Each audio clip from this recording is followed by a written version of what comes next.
ज़िमनी election रोकने के हुक्म में 11 मई तक तौसी कर दी गई है। हुसैन चौधरी बोल न्यूज़ के नुमाइंदा हमें अपडेट करेंगे दरखास्त की समाअत के हवाले से। जी हुसैन।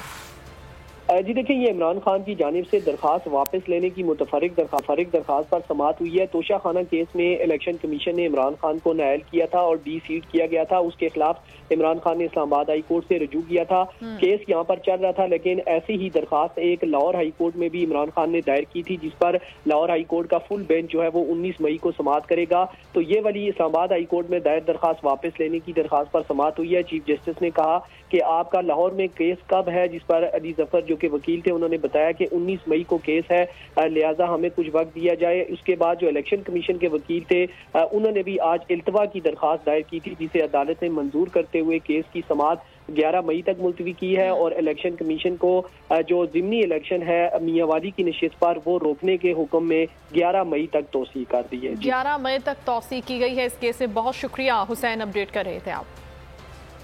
और उस्मान बुज़दार के मुकदमात की तफसीलात फराहमी की ये दरखास्त है, जिस पर समाअत लाहौर हाई कोर्ट ने उस्मान बुज़दार को पीर तक गिरफ्तार करने से अब रोक दिया।